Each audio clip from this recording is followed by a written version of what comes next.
जय श्री कृष्ण। आशा करता हूँ सारे लोग अच्छे होंगे। तो आज हम जन्माष्टमी का पर्व मना रहे हैं। जैसा कि आप सभी लोग जानते हैं, जन्माष्टमी एक ऐसा पर्व है जो भगवान कृष्ण के जन्म से संबंधित है। और भगवान कृष्ण जब धरती पर आए तो उस समय बहुत सारी कुरीतियाँ थीं, बहुत सारे दोष थे धरती पर। उन सबसे मुक्त करने के लिए और पृथ्वी पर जितने भी लोग थे उन सबको एक सही दिशा, सही जीवन जीने की तरीक़ों को बताने के लिए भगवान कृष्ण ने जन्म लिया पृथ्वी पर। वास्तव में तो अवतरित हुए वो, लेकिन हम उनको जन्म के रूप में देखते हैं, उनके जन्म के रूप में देखते हैं इसको और मनाते हैं। क्यों मनाते हैं हम जन्माष्टमी का पर्व या किसी भी ईश्वर की जो एक जन्म तिथि होती है, जैसे भगवान राम की रामनवमी, कृष्ण की जन्माष्टमी। इन सब के पीछे आध्यात्मिक कारण हैं, धार्मिक कारण हैं, वैज्ञानिक कारण हैं, तमाम कारण हैं। लेकिन हमें क्या समझना चाहिए, हमारा क्या उद्देश्य होना चाहिए और हम इससे कैसे लाभान्वित हों, इससे हमारा जीवन अच्छा हो सके। क्योंकि जब आपका जीवन अच्छा होगा तभी आप औरों को अच्छा कर पाएंगे। अगर आप ये सोचते हैं कि मैं सिर्फ लेक्चर दे करके और लोगों को ज्ञान दे करके अपना जीवन अच्छा कर लूँगा, तो मेरे विचार से आप सिर्फ और सिर्फ खुद को धोखा दे रहे हैं। क्योंकि ईश्वर को मानना और ईश्वर को ना मानना ये आप व्यक्ति को ज़बरदस्ती नहीं करा सकते, उसके स्वयं के विवेक पर निर्भर है।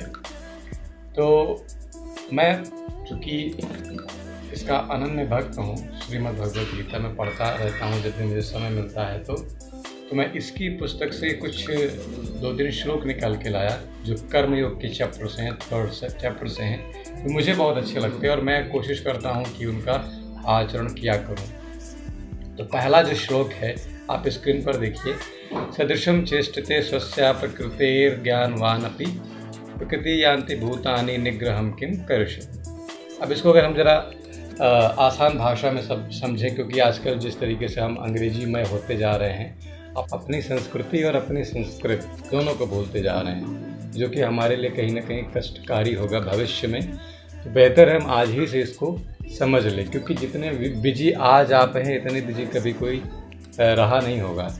इतनी व्यस्त लाइफ आपकी हो चुकी है और आप पहुंचते कहीं नहीं हैं। असफल लोगों की एक बहुत लंबी सी कतार है और कुछ ही सफल लोग उन पर शासन कर रहे हैं। तो ये सिर्फ और सिर्फ कारण है कि हम उस अंतर को समझें, जानें और अपनी संस्कृति से कटे नहीं, जुड़े रहें। क्योंकि मूल अगर है तो तना पेड़ तो खिलेगा ही।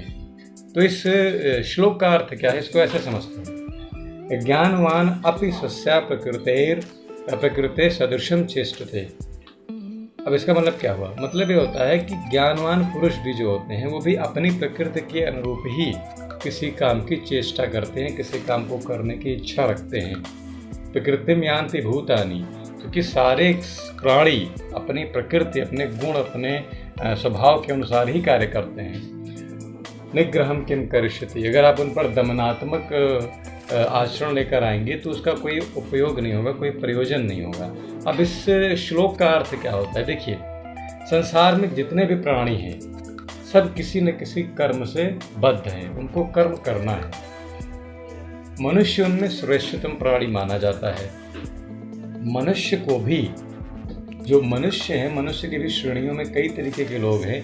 कुछ लोग सोचने की विलक्षण क्षमता रखते हैं, कुछ लोग औसत क्षमता रखते हैं, कुछ लोग निम्न क्षमता रखते हैं और कुछ लोग सोचते ही नहीं हैं, पशुवत रहते हैं। तो जो ज्ञानी पुरुष हैं, जो विचारशील पुरुष हैं, वो भी अपने जो कार्य करते हैं अपनी प्रकृति के ही अनुरूप करते हैं।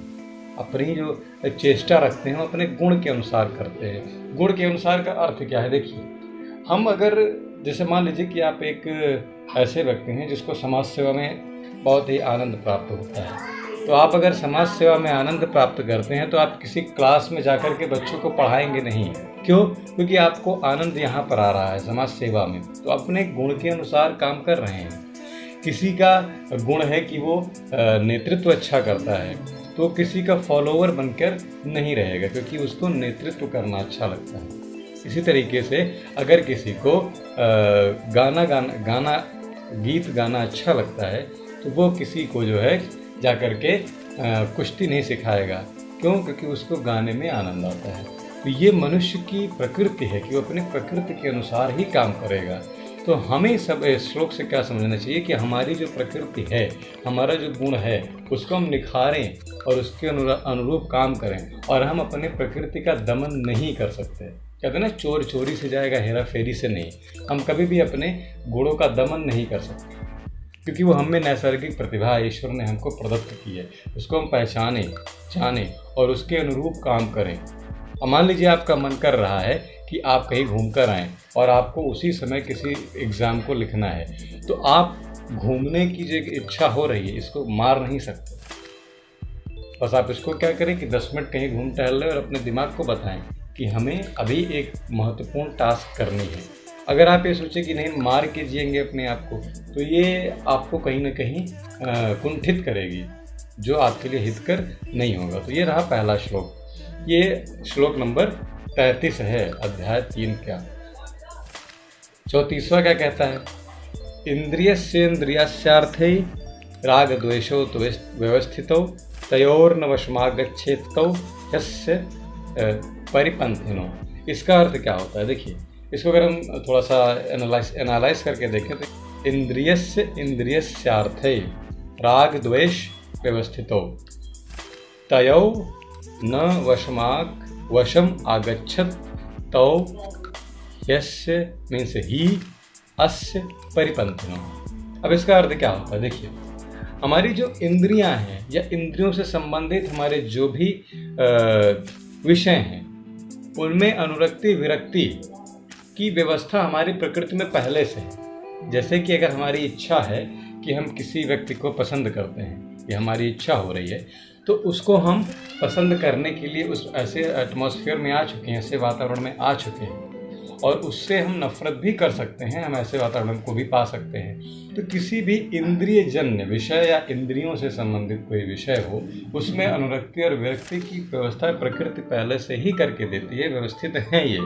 लेकिन उस इंद्रिय के राग द्वेष में फंस जाना या इंद्रिय जन्य विषयों के राग द्वेष में फंस जाना हमें हमारी ही सफलता को पाने में बाधक बन जाता है और रोधक बन जाता है। एक चाइनीज़ प्रोवर्ब है, if there is no enemy in me there is no enemy outside. अगर मुझ में कोई शत्रु नहीं है तो बाहर का कोई शत्रु मेरा कुछ नहीं बिगाड़ सकता। ये दूसरा श्लोक है। अब इसको थोड़ा सा अगर हम गहराई से समझें तो इसमें यह है कि जो भी काम हम सोचते हैं करने के लिए, उसमें हमें जो साधन अपनाना है वो हमारा शरीर है। शरीर के इतर हमारे पास कोई और साधन नहीं है, ठीक है। तो हमारे जो मूलभूत हमारा जो साधन है, हमारी शरीर, इसका हम प्रयोग कैसे करें कि हम सफल हों, हम स्वयं के मार्ग में बाधक न बन जाएं, ठीक है। तो इसके लिए हमें अपनी जो इंद्रियां हैं, हमारे जो अंग हैं जिनसे हम काम लेते हैं, उनमें राग द्वेष अनुरक्ति विरक्ति इन सब मामलों से परे होकर के अपने लक्ष्य को सामने रखना होगा और उसके अनुरूप काम करना होगा। ये रहा हमारा दूसरा श्लोक। तीसरा श्लोक क्या कहता है? श्रेयान स्वधर्मो विगुणः पर धर्मात् सुनिष्ठिता स्वधर्मे निधनम श्रेया पर धर्मो भयावह। थोड़ा एनालिसिस करते हैं। श्रेयान स्वधर्म विगुणः पर धर्मात् सुअनुष्ठिता स्वधर्मे निधनम श्रेय पर धर्म भयावह। अब इसका क्या अर्थ है? देखिए, श्रेयान स्वधर्मो विगुणः, अपना धर्म जो है इसको अगर हम दोषपूर्ण तरीके से भी करते हैं। अब देखिए, यहाँ धर्म का अर्थ मैं बिल्कुल किसी मजहब या किसी पर्टिकुलर रिलीजन से नहीं ले रहा हूँ। धर्म का अर्थ है कि हमें जो करना है, जो हमारा धारण किया हुआ, धर्म का अर्थ क्या होता है? जो धारण किया जाए वही धर्म है। तो जो भी हमें धारण करना है, जो भी हमें पालन करना है, उसको अगर हम अपने तरीके से दोषपूर्ण तरीके से भी कर रहे हैं तो वो श्रेष्ठ है। क्यों? क्योंकि हमें पता है कि अगर हम इसको इस तरीके से करेंगे तो इसमें लाभ होगा। अगर हमसे कोई गलती होती है तो हम उसमें सुधार कर सकते हैं, ठीक है। पर धर्मात् सुअनुष्ठितात्, दूसरे के धर्म का, दूसरे के वक्तव्यों का पूर्ण रूप में अच्छे तरीके से पालन करना, एकदम त्रुटि रहित पालन करना जो है वो उससे श्रेयस्कर है कि हम अपने धर्म का दोषपूर्ण तरीके से पालन करें। आगे, स्वधर्मे निधनम श्रेया, अपने धर्म में निधन होना भी श्रेयस्कर है, अच्छा है। पर धर्मो भयावह, दूसरे के धर्म से तो ज़्यादा बेहतर है, क्योंकि दूसरे का जो धर्म है, जो दूसरा धर्म है, वो भयावह है। अब मैं आपको यहाँ पर एक छोटी सी कहानी बताता हूँ, तो मैं आपको इसके श्लोक के अर्थ में लेकर चलूँगा। आपने हरिश्चंद्र की कहानी सुनी होगी, राजा हरिश्चंद्र। उनके बारे में भी है कि चंद्र टरे सूरज टरे टरे जगत व्यवहार, पय दृढ़ हरिश्चंद्र को टरे न सत्य विचार। तो राजा हरिश्चंद्र सत्यवादी राजा थे, और उस सत्यवादिता के चक्कर में क्या हुआ कि उनका राजपाट वैभव सब छिनता चला गया, उनका परिवार उनसे छिनता चला गया, और एक समय ऐसा भी आया कि उनका पुत्र मृत प्राय हो गया, मृत हो गया, और उनका जो कर्म हुआ राजा हरिश्चंद्र का, वो हो गया एक डोम के हाथों बिके, और उनका काम लगा शमशान घाट पर जो भी लाश जलाने आते थे उनसे कर लेना, फिर उनको अलाउ करना, करके मतलब शुरू करना, फीस लेना एक तरीके से, तब उनको अलाउ करना कि वो अपना अंत्येष्टि कर्म कर सकें। तो जब उनका पुत्र मर जाता है तो उनकी पत्नी लेकर आती हैं अपने पुत्र को, तो वो अपने पुत्र के लिए भी वही नियम रखते हैं जो बाकियों के लिए रखते हैं। उनकी पत्नी रिक्वेस्ट करती है कि मेरे पास कुछ है नहीं देने के लिए, वो कहते हैं अपनी साड़ी का आंचल फाड़ कर दो, लेकिन मुझे बिना किसी शुल्क के इसको जलाने का अधिकार नहीं है। तो वो फिर अपने आंचल से साड़ी से फाड़ करके आंचल देती हैं, और फिर उनके पुत्र का अंत्येष्टि कर्म किया जाता है। और तभी इंद्र प्रकट होते हैं और पूरा दृष्टांत बताते हैं कि आपकी परीक्षा चल रही थी। अब देखिए, यहाँ पर उनको पुत्रमोह उत्पन्न हो सकता था, लेकिन उन्होंने नहीं किया। क्यों? वो अपने धर्म का पालन कर रहे थे।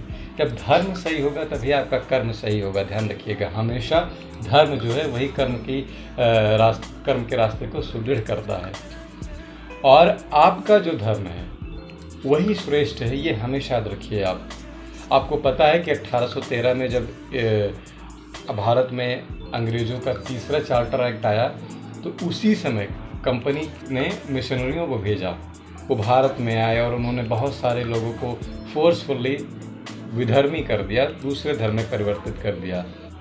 ऐसे बहुत सारे कारण आते गए कि हमारे देश में एक धर्म से दूसरे धर्म में, दूसरे धर्म से तीसरे धर्म में परिवर्तन होता गया, और हम स्वच्छंद हैं, किसी भी धर्म की हम प्रैक्टिस कर सकते हैं। लेकिन यहाँ पर जो भगवत गीता कहती है वो यही है कि आपका जो खुद का धर्म है वो श्रेयस्कर है, श्रेष्ठ है। कैसे? क्योंकि आप उसमें रचे बसे हैं, आपकी वो संस्कृति है, आपका वो आधार है।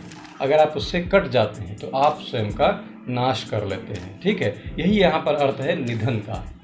स्वधर्मे निधनम श्रेयः। अपने धर्म का पालन करते हुए अगर आप किसी अप्रिय घटना को भी प्राप्त करते हैं, या किसी ऐसी स्थिति में चले जाते हैं जहाँ पर आपको लाभ के बजाय हानि होती है, तब भी आपका धर्म श्रेष्ठ है, क्योंकि आपके धर्म में वो रास्ते हैं कि आपको खींच लाएगा। ठीक है, तो हमें इन तीनों श्लोकों से क्या सीखना चाहिए? पहला, कि हम ज्ञानवानी पुरुष हैं, तो हम ज्ञानवान लोगों की तरह ही आचरण करें, और अपनी प्रकृति को दमन करने की बजाय उसको सही रास्ते पर रखें। दूसरा क्या है कि जो भी हमारी इंद्रियां हैं या उनसे इंद्रियजन्य विषय हमारे उत्पन्न होते हैं, जो कि हर मनुष्य में स्वाभाविक, उनको हम कभी भी अपने प्रगति के मार्ग पर, अपने लक्ष्य के मार्ग पर, अपने जीवन के जो हमारा एक मंजिल पाने का रास्ता है उस पर बाधक न बनने दें। हम अपने लक्ष्य को, अपने एम को हमेशा प्रायोरिटी पर रखें। तीसरा, हम अपने धर्म से हमेशा जुड़े रहें, अपने कर्म में हमेशा लिप्त रहें, और यह भी ध्यान रखें कि इस धर्म से हमारा मार्ग जो है कैसे श्रेष्ठ होता रहे। क्योंकि हमें दूसरों की, और धर्मो भयावह, दूसरों को अगर हम पालन करेंगे दूसरों का, तो वो भयावह ही रहेगा, क्योंकि वो जब तक आपका लीडर रहेगा तब तक तो आप फॉलो करते रहेंगे। इन केस अगर वो छोड़ देता है तो आप कहीं नहीं पहुंचने वाले। तो बेहतर है हम जहाँ पर हैं उसी को अपने पास रखें, उसी का पालन करें और उसी में श्रेष्ठ बने। यही मानव जीवन का सार है। तो आज भगवान श्री कृष्ण के जन्माष्टमी के अवसर पर आप लोगों को मैं अनंत शुभकामनाओं के साथ एक संदेश भी देता हूँ, एक आग्रह भी करता हूँ। और सबसे पहले तो मैं आपको धन्यवाद देता हूँ कि मेरे 300 सब्सक्राइबर्स पूरे हुए आप ही लोगों की वजह से, और ईश्वर आप पर हमेशा कृपा दृष्टि बनाए रहे। भगवान श्री कृष्ण आप पर हमेशा अपनी कृपा दृष्टि बनाए रहें, चाहे वो नटखट कृष्ण हो, चाहे वो प्रेमी कृष्ण हो, चाहे वो धार्मिक कृष्ण हो, चाहे वो बलि कृष्ण हो, चाहे वो अर्जुन को ज्ञान देने वाले कृष्ण हो, और चाहे वो राक्षसों का संहार करने वाले कृष्ण हो, और चाहे वो आपके हमारे हम सबके हृदय में बसकर इस संसार से पार कराने वाले कृष्ण हो। सारे कृष्ण के रूप में आपको भगवान श्री कृष्ण हमेशा अपने आशीर्वाद से कृपा संचित करते रहें। बहुत बहुत धन्यवाद। जन्माष्टमी की हार्दिक शुभकामनाएं।